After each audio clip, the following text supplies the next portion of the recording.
Did you know that the largest paycheck a majority of Americans receive each year is their tax return? Hi, my name is Sam Porter, and that's why I came up with a company called TaxSaver. So before we get into it, it's just a brief overview of the agenda. I'm just going to do a quick introduction of myself and the company, get into the market, and then we'll start to get into the nitty gritty of walking through TaxSaver, how it works, and how we're going to obtain new customers and revenue. Quick introduction on myself. Born and raised in Portland, Maine. Got 5+ years of experience in the data science industry. I have experience in the full plethora of data science. I've developed machine learning models for various companies as well as academically. I have interpreted model predictions to hedge fund managers, try and understand their risk when investing in multi-million-dollar deals, and performed analytics to executive leadership to try and help them uncover opportunities to drive additional revenue within the firm. So currently working on the recommendation analytics team at Credit Karma in Charlotte, North Carolina.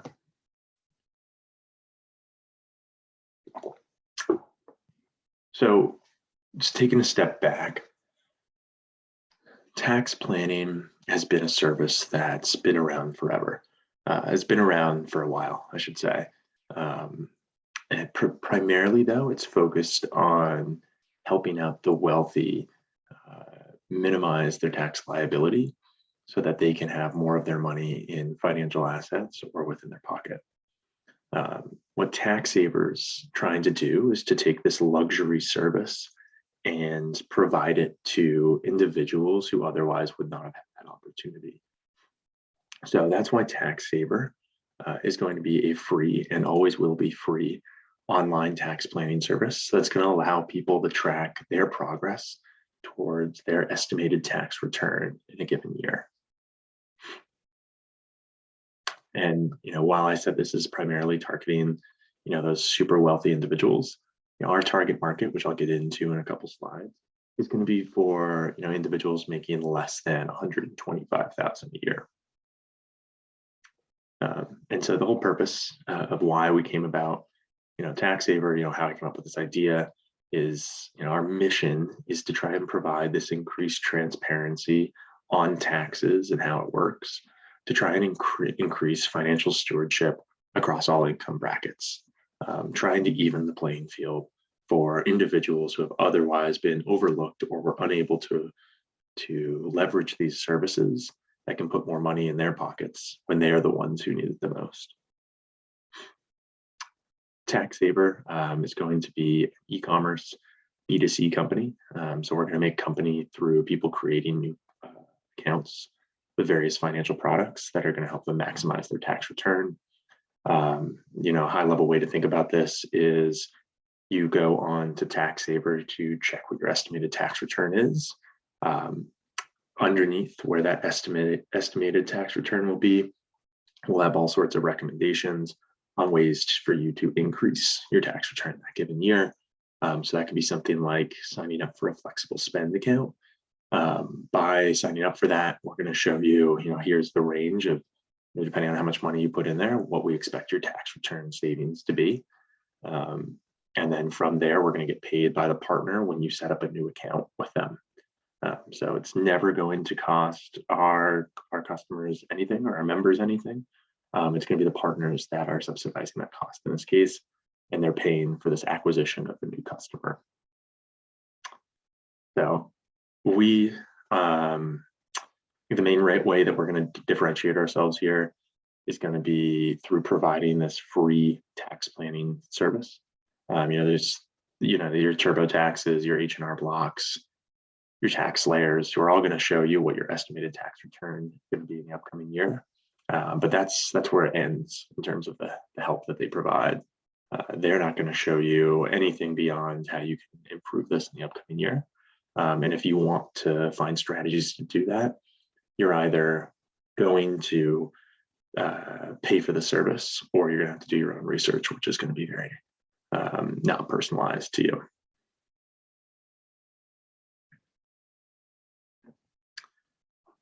So as you may have assumed, TaxSaver is going to fall within the fintech space.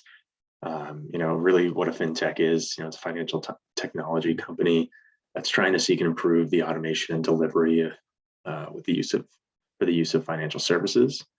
In 2021, we saw that the fintech space had an estimated worth of about 113 billion and is projected to be worth over $330 billion in 2028. So just looking at that 7 to 8 year time frame there, that's about a 19.8% annual growth rate, which is showing that there's a lot of opportunity in this space still. Now, looking at TaxSaver specifically, we captured the total addressable market by looking at IRS data that was put out there in 2020 and 2021. So the number of individuals that were filing tax returns in a given year was 216 million. Now we're saying that if you make over $200,000 a year, this isn't going to be a space that makes sense for you because you likely already have a CPA or some sort of tax planning service that you're paying for. So we are going to subtract those users from the 260, which is that 7%. And then of this addressable market, we looked at some research to determine how many Americans have IRAs and other financial products to come up with this 30%, which is what we think would be the number of these members that would convert on a new product. And then our average conversion cost here is the average cost to acquire a new customer in the banking industry, which is $200. This brings our total addressable market to about 14.5 billion. Our serviceable addressable market, so that's thinking about everybody that is in the addressable market, and then maybe some individuals that were unable to reach for some reason or another. We came to 10.2 billion. The main reasoning here is of the 260 million individuals that file tax returns, 78% of individuals did that digitally. Now for the serviceable addressable market, we assumed that 70% do that digitally. Just because there could be some fluctuations from year to year. We're not exactly sure what the criteria means when you say it was filed digitally. So that's where that 10.2 billion comes in. And then our serviceable obtainable market is going to be 20% of that 10.2%, which is we're saying this is the market that we think we are able to capture if we're able to do everything right.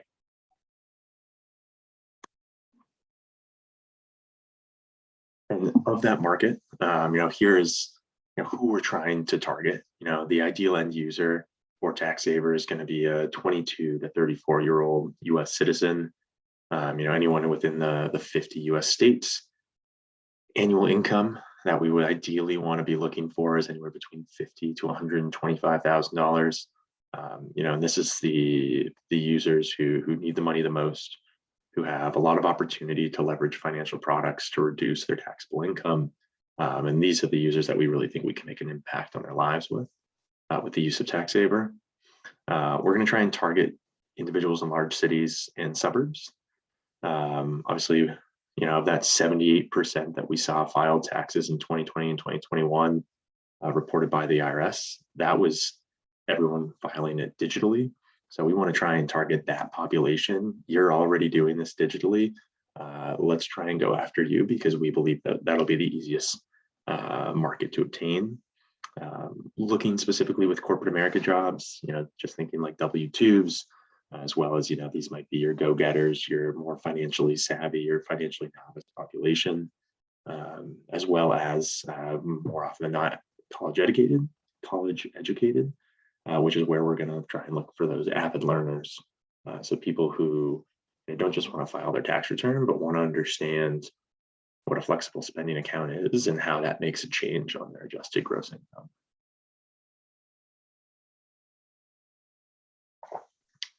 So I've outlined the customer journey and where it stands as of today in the space. So right now, these are different, estimates on your tax refund for the upcoming year. You can do this on multiple sites. You can see that there's variations between each estimate. But once you have this estimate, it doesn't give you any additional tips beyond this. And so that's where, an individual may go for looking on their own, looking for a tax planner, looking for tax planning, going to a financial planner, looking at a CPA, or going to other tax planning services to try and figure out, what can I do to increase my tax return in the upcoming year. And then for majority of users, really, it's going to be, I don't want to pay hundreds of dollars to meet with my CPA every time. I'm going to go look and do my own research and see what I can do to maximize my taxable return, or my tax return, to get as much money back without having to spend additional money to try and get somebody to provide these recommendations for me. And that's really the pocket where TaxSaver is trying to fill right now. So that estimated tax return, do it on TurboTax, do it on H&R Block. We're going to have our own method of doing that, but ideally, you'll come through our pipeline of signing up. We're going to show you what your estimated tax refund is, and then we're going to provide you personalized recommendations to trying to compete with the idea of what a CPA or a tax planner may provide. But we're going to be providing it for absolutely no cost, so that everyone has the same opportunity here.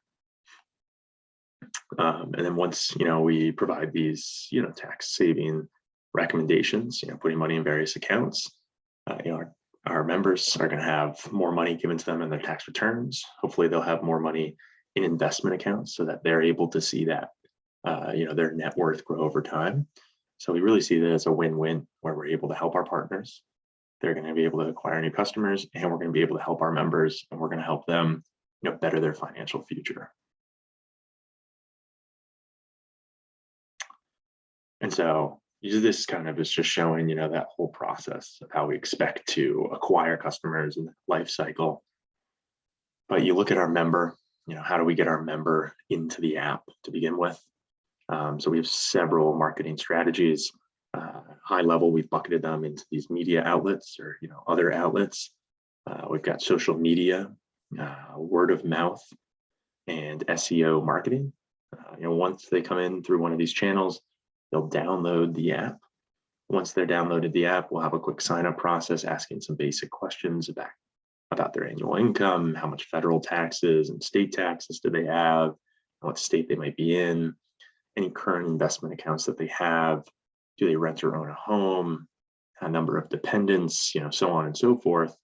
And then once they have completed that, provided them their estimate for what their tax return should show, we're going to have them come into the dashboard, where we're going to show them, hey, here's your estimated tax return. With 95% confidence, we expect you to land between $500 coming back to you to $800. And below the recommendation, below that estimated tax return, we're going to have all your recommendations. And the recommendations, we're hoping that you will end up converting on them, because you see the benefit putting more money in your pocket. And the partner will pay TaxSaver for giving them a new customer. And this further breaks out, how we're acquiring new customers. So first you have that member, and how do I get them into the app? So we've broken it out. So that first one is other outlets or media outlets. So that's looking at your email and your articles. Articles being like a newspaper article or a digital article.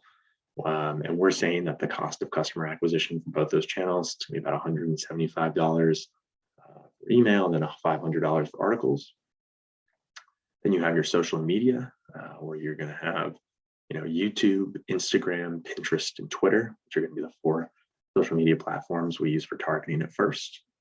Word of mouth, which is that's going to be something that's a little bit more difficult to quantify what the cost of customer acquisition is.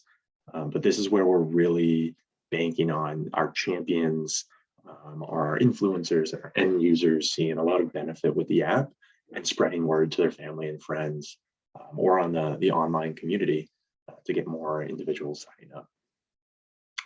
And then the last piece is SEO marketing. So just looking for those individuals who are already highly interested in maximizing their tax return, and then just trying to target those specific words while they're searching for it on Google.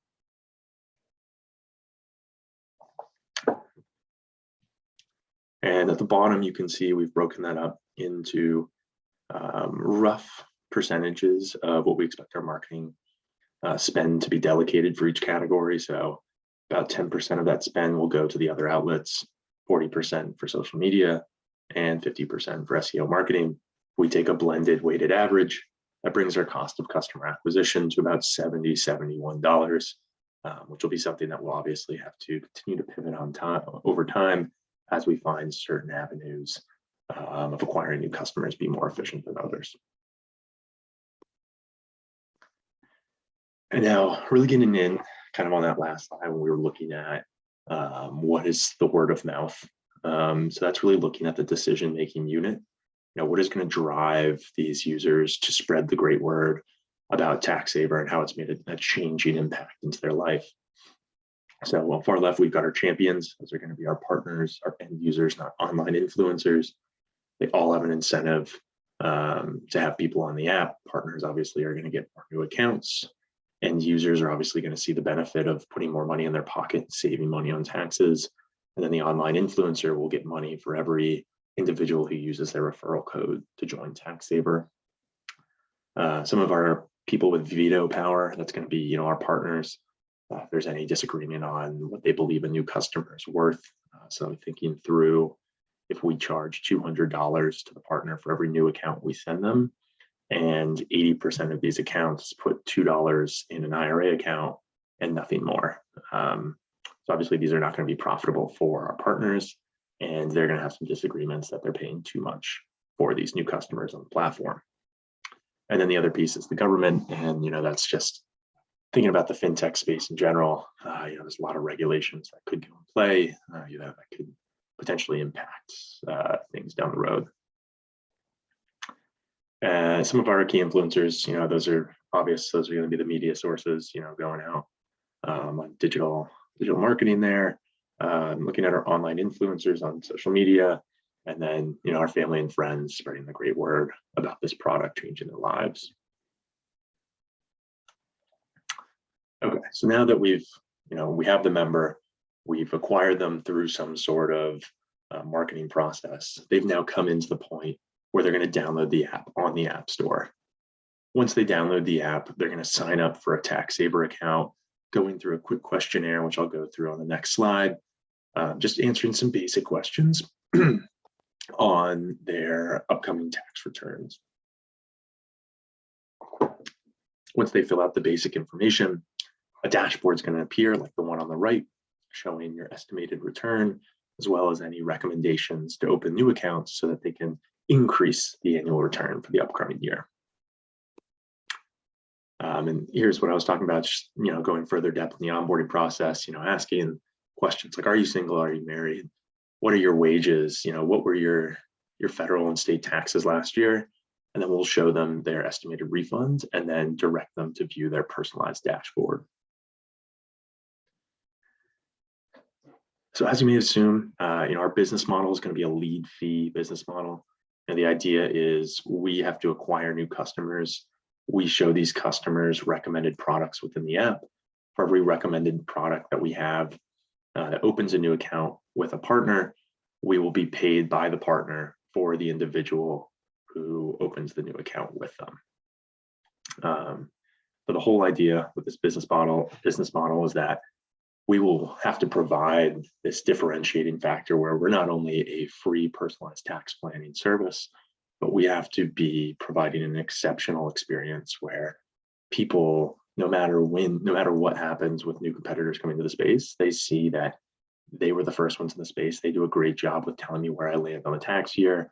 Every time they provide their estimates, I have fallen within those bounds. They have put more money in my pocket. And they've really changed their lives. So we have to really focus on the customer with this business model. Otherwise, the acquiring new customers could become an issue. And then obviously, if you can't acquire new customers, it's tough to drive more accounts with partners. And just quickly, some potential partners we're already looking at. It would be like a Fidelity, Vanguard, Charles Schwab, Robinhood, and then the products. Initially, at least, are going to be your IRAs, HSAs, FSAs, and brokerage accounts. So just come with some of those easier accounts to save money on in taxes. And then here's our 5-year plan. So in that first year, that's where we're really going to hone in on looking at a target market.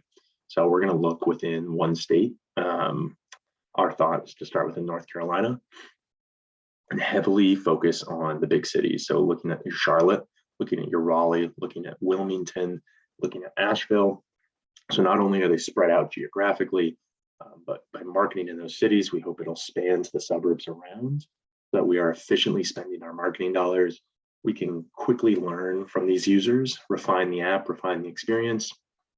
And then once we have something that we believe is, a grade A experience, we can expand to other states. And so that goes into year 2. Or once we have that refined, obviously we're going to continue to refine the app as time goes on. That's never going to stop. But year 2, the primary focus is going to be the expand to further states and grow our member base. The goal in year 2 is going to be 100,000 members.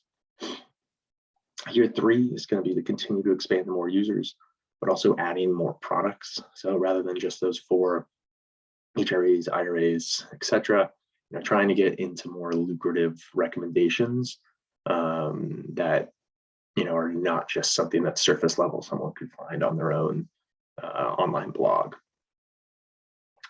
Year 4, that's going to be where we really hope to reach that 1 million member mark. And that's really just looking at 1 million users signed up for it and at least logging in once during the year. And that's because we really want to be able to track that financial progress for all these members on their tax return and advancing their net worth over time.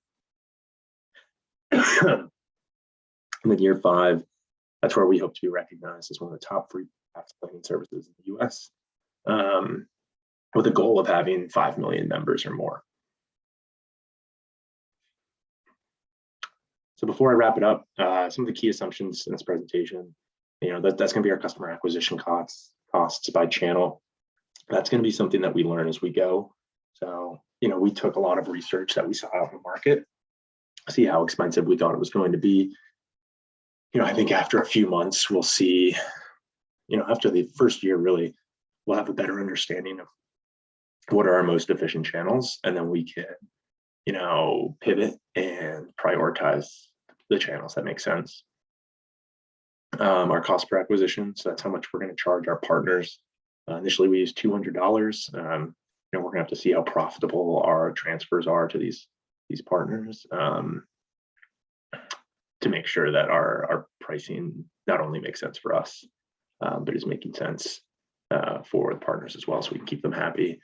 And then the total addressable market, 2 key assumptions here was the percent of users that will actually convert, and then the percent of the obtainable market share, which we used as 20%. But on that note, I'll open it up for questions, and thank you for listening.